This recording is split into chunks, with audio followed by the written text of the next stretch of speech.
بسم اللہ الرحمن الرحیم۔ اختلاف المطالع کا مطلب کیا ہے اور آیا اختلاف المطالع معتبر ہے یا نہیں ہے؟ اختلاف المطالع کا مطلب اور معنی یہ ہے کہ مطالع جمع ہے مطلع کی، اور مطلع جو ہے یہ ظرف کا صیغہ ہے۔ طلوع کی جگہ کو مطلع کہا جاتا ہے، اور اختلاف المطالع کا مطلب یہ ہے کہ طلوع کی جگہ ایک یا زیادہ ہو سکتی ہے یا نہیں ہو سکتی۔ زمینی حقائق تو یہ ہے کہ کبھی ایک شہر میں چاند ہوتا ہے تو دوسرے شہر میں چاند نہیں ہوتا،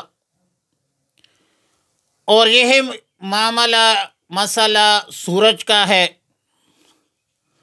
بلکہ سورج جب ایک زاویہ پر حرکت کرتا ہے تو بعض علاقوں میں طلوع فجر، بعض علاقوں میں طلوع شمس، بعض علاقوں میں غروب شمس، بعض علاقوں میں نصف رات ہوتی ہے، اس لیے کہ سورج اور چاند کا دار و مدار اقطار پر ہے۔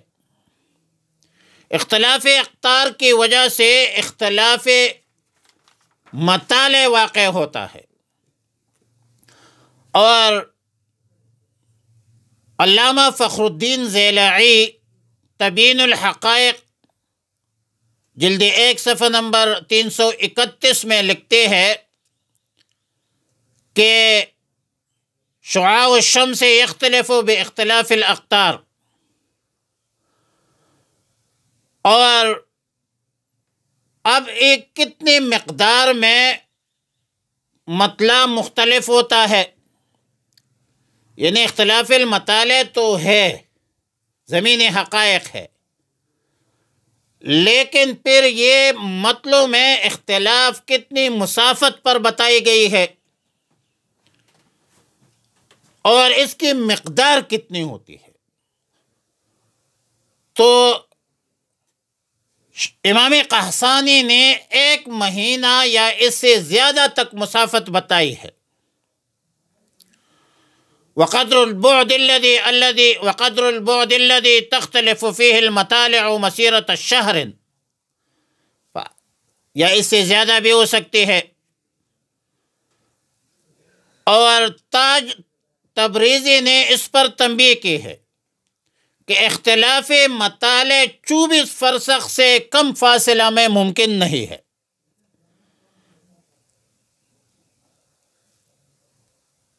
قذافی شرح المنہاج للرملی وقد نبه التاج التبریزی على ان الاختلاف المطالع لا يمكن في اقل من 24 فرسخ، قذافی الشامی۔ لیکن محدث عصر علامہ یوسف بن نوری رحمہ اللہ الباری نے معارف السنن میں جلد 5 صفحہ نمبر 340 میں لکھا ہے کہ وحققوا وقوع الاختلاف في المطلع بالنحو 500 میل، یعنی 500 میل تک جو ہے وہ ہو سکتا ہے۔ تیسری بات یہ ہے کہ اختلاف مطالع معتبر ہے یا نہیں ہے، تو اس میں 3 اقوال ہے۔ ایک قول امام زیلعی کا ہے کہ ہر قوم کے لیے اپنا ایک مطلع ہوا کرتا ہے، دوسرے قوم کے لیے ان پر عمل کرنا لازم نہیں ہے۔ وَأَنَّ لِكُلِّ قَوْمٍ مُخَاطَبُونَ بِمَا عِنْدَهُمْ وَانفصال الہلال عن شعاع الشمس یختلف باختلاف الاقطار۔ شافعی کے نزدیک یہ بھی درست ہے، جیسا کہ عبد الرحمن الجزائری الشافعی کہتے اذا ثبت الہلال فی جہت وجب علی اہل الجہت القریبہ الفقہ علی مذہب الاربعہ جلد 1 صفحہ نمبر 481 میں ہے، اور اس کی دلیل اس نے اجتہاد سید عبداللہ ابن عباس لکھی ہے، جیسا کہ طبرانی میں اور دیگر روایات میں ہے۔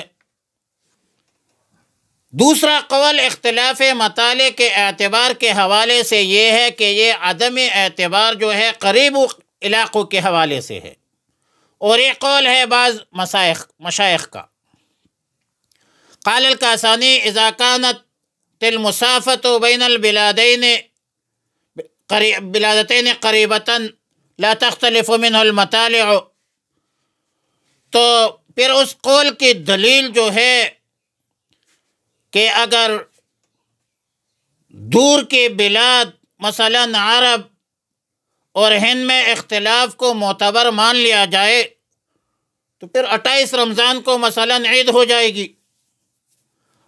محدث عصر فرماتے ہیں کہ نہیں، ولا بد من تسلیم قول الضلعی وإلا لزم وقوع العید یوم السابع والعشرین والسامع والعشرین۔ بہرحال دوسرا قول یہ ہے، جبکہ تیسرا قول یہ ہے کہ اختلاف مطالع بالکل معتبر نہیں ہے، جہاں چاند نظر آ جائے دوسرے علاقوں کے لوگوں پر عمل کرنا واجب ہوگا۔ احناف، شوافع، موالک، بعض شوافع کا یہ بھی قول معتمد ہے۔ قال ابن عابدین لکن المعتمد الراجح عندنا انه لا اعتبار به وهو ظاہر الروایہ وعلیہ المتون كالکنز وغیر ذلك وهو الصحیح عند الحنابلہ كما في الانصاب وهو مذہب مالکیہ۔ رسائل عابدین میں علامہ ابن عابدین شامی نے لکھا ہے۔ اور پھر اس قول کی دلیل رسول اللہ صلی اللہ علیہ وسلم کی حدیث سے بھی ہوتی ہے، صوموا لرؤیتی وافطروا لرؤیتی، رواہ البخاری، باب قول النبی صلی اللہ علیہ وسلم اذا رأیتم الہلال فصوموا۔ اور اسی طرح مسند احمد میں، طبرانی میں اور دیگر روایات میں یہ بھی منقول ہے۔ اب مسئلہ یہ ہے کہ جو لوگ کہتے ہیں کہ توحید الصوم والاعیاد ہو، یعنی سب دنیا مسلمان ایک ہی دن عید کرے، ایک ہی دن روزہ رکھے، بھائی یہ امر ضروری نہیں ہے، یہ مطلوب نہیں ہے۔ روزہ کب رکھنا ہے؟ نبی علیہ الصلوۃ والسلام نے فرمایا الصوم یوم تصومون والفطر یوم تفطرون، اخرجہ الترمذی فی باب ما جاء فی الصوم یوم تصومون والفطر یوم تفطرون۔ ابو داود کی بھی یہی روایت ہے۔ بہرحال مذکورہ حدیث سے معلوم ہوتا ہے کہ تعدد اعیاد، کہ مختلف علاقوں میں، ملکوں میں، ریاستوں میں لوگ علیحدہ عید کرے، علیحدہ روزے رکھے، بھائی یہ غیر منکر کام ہے، اس میں اتحاد مطلوب نہیں ہے، ضروری نہیں ہے، کیونکہ ان امور کا دار و مدار چاند کے دیکھنے پر ثبوت شرعی پر ہے، اور ثبوت شرعی میں اختلاف واقع ہو سکتا ہے۔ دیکھو حضرت امیر معاویہ رضی اللہ تعالیٰ عنہ کے زمانے میں بھی اختلاف ہوتا تھا، اور تفصیلی روایت ہے۔ مجھے حضرت شاہ ولی اللہ رحمۃ اللہ علیہ کا بھی یہی قول ہے حجت اللہ البالغہ میں کہ اقول بمن لما كانت وقت الصوم مضبوطا بالشهر القمری باعتبار رؤیت الہلال وهو تارة 30 یوما وتارة 29، کبھی 29 کی ہوتی ہے، کبھی 30 کی ہوتی ہے۔ تو یہ معاملات جو ہے وہ اشتباہ کی صورت تک بھی پہنچتی ہے۔ اس کا مبنی و شرائع جو ہے یہ صور ظاہرہ عند الامیین ہے، اس میں تعمق کے گہرائی کی ضرورت ہے نہیں۔ جو رسول اللہ مبارک صلی اللہ علیہ وسلم کی روایت ہے کہ لا تصوموا حتى تروا الہلال ولا تفطروا حتى تروه فإن غم عليكم فأقدروا له وفي روایت فأكملوا العدة 30۔ اب ان معاملات کے حوالے سے سب سے موقف اچھی بہترین موقف جو ہے مفتی اعظم پاکستان مفتی محمد شفیع صاحب رحمۃ اللہ علیہ کا ہے۔ حالات جدید 175 صفحہ پر لکھتے ہیں، فرماتے ہیں کہ تمام شہروں میں ایک ہی دن رمضان یا عید منانا مسلمانوں پر لازم نہیں ہے، اور نہ اس کے اہتمام میں پڑھنا کوئی اسلامی خدمت ہے یا شرعی اجر ہے، اور نہ عادتاً ایسا ہو سکتا ہے، کیونکہ مغربی اور مشرقی کی ممالک میں مسافت ہے، طویل مسافت ہے۔ اب ان طویل مسافت کے بعد اختلاف مطالع کا وجود یقینی ہے، اور اس کا اعتبار جمہور کے نزدیک ثابت ہے۔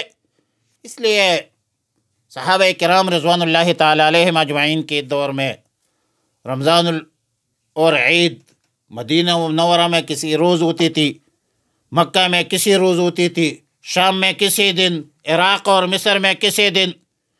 تو ان سب شہروں میں، سب علاقوں میں ایک دن رمضان یا عید منانے کا جو اہتمام اس زمانے میں ممکن تھا وہ تو تھا، لیکن حضرات صحابہ کرام رضوان اللہ تعالی علیہم اجمعین اس معاملے میں پڑے۔ اللہ کی عبادت کرنی ہے، آپ نے روزہ رکھنا ہے، اور روزہ آپ نے رکھنا ہے چاند کے دیکھنے پر۔